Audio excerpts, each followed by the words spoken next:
The blood underneath her nails bothered her.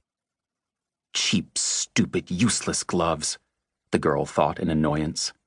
She had even worn 2 layers of them tonight, but a rare errant slash from the knife had sliced through both layers, and now the blood had gotten on her hands. Stupid! On any other night, she would have stopped and, carefully, methodically, scraped the scarlet flakes out from under her nails, one line after another. But she had no time right now. No time! No time!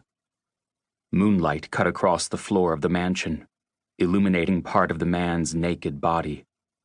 He bled strangely, the girl thought, compared with the others. The blood just pooled beneath him in a perfect circle, like a disk of smooth frosting on a cake. She sighed again and stuffed her canister of red spray paint into her backpack, then grabbed a few of the rags strewn on the floor. On the wall beside her was the symbol she had just hurriedly finished drawing.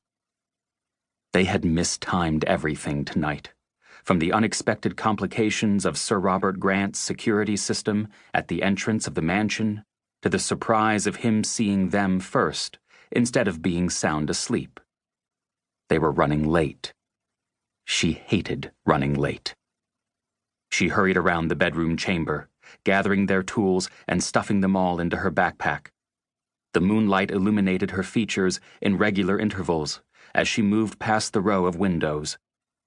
Her mother used to tell her that she had doll-like features, had been doll-like since birth.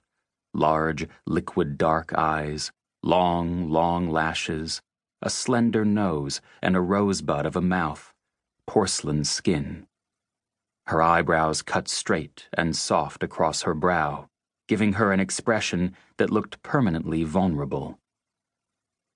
That was the thing about her. No one ever saw what mattered until it was too late, until their blood stained her fingernails. Her hair had come undone in all the rush, tumbling in a river of black over her shoulders, and she paused to whip it back up into a knot. No doubt a strand or two had come loose and were now lying somewhere on the floor, leaving a clue for the police to follow. But no matter, if she could just escape from here in time. What a messy getaway, so uncharacteristic of her. I'm going to kill them, she thought bitterly, leaving me to clean this up. Somewhere in the night came the wail of sirens. She froze, listening intently. Her hand flew instinctively to rest on one of the knives strapped around her thigh. Then she started to run. Her boots made no sound. She moved like a shadow, the only noise being the faint bump of her bag against her back. As she went, she pulled her black scarf up across the bottom half of her face, hiding her nose and mouth from view, and fitted her pair of dark visors over her eyes. Through the visors, the mansion transformed into a grid of heat signals and green lines. The sirens were closing in rapidly. She paused again for a breath, listening. They came from different directions. They were going to surround her. No time, no time. She darted down the mansion's staircase, her figure lost entirely in the shadows, then made a sharp turn at the bottom to head not for the front door, but for the cellar. The security system had been rewired to seal the front door's lock from the inside, but the cellar was their getaway route, all alarms cleared and window locks ready for her command. As she reached the cellar, the sirens outside turned deafening. The police had arrived.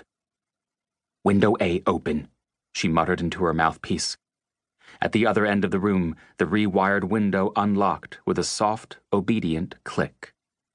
The police would gather at the front and back doors, but they wouldn't think to look on the side of such a huge house yet, not without knowing there was a tiny window at ground level. She ran faster. She reached the window and started pulling herself up and through it, snaking her way out in the span of a second. On the front lawn, she could hear a police officer shouting into a megaphone, could see the heat signals of at least a dozen guards in heavy body armor crouched around the mansion's perimeter, their faces hidden behind helmets, and their assault rifles all pointed toward the door. She leaped to her feet in the darkness, pulled her visor up, and prepared to dart away. A blinding light flooded over her. "Hands in the air!" Several voices were shouting at her at the same time. She heard the clicks of loaded weapons, then the furious barking of police dogs, barely restrained by their partners. "On your knees! Now!" They had found her. She wanted to spit out a curse. No time! No time! And now it was too late. At least the others on the mission had already fled. For a fraction of a second, she thought about pulling out her knives and throwing herself at the closest officer, using him as a hostage. But there were far too many here, and the light had blinded her enough to make her vision inaccurate.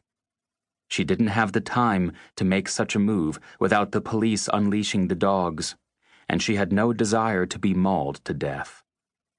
So instead, she put her hands up. Officers shoved her hard to the ground, her face scraped against dirt and grass. She saw a glimpse of herself reflected in the police's opaque helmets, and the barrels of guns pointed directly in her face. "We got her!" one shouted into his radio, his voice hoarse with excitement and fear. "She's in custody! Stand by!" "You got me," she echoed to herself, as she felt cold cuffs snap onto her wrists.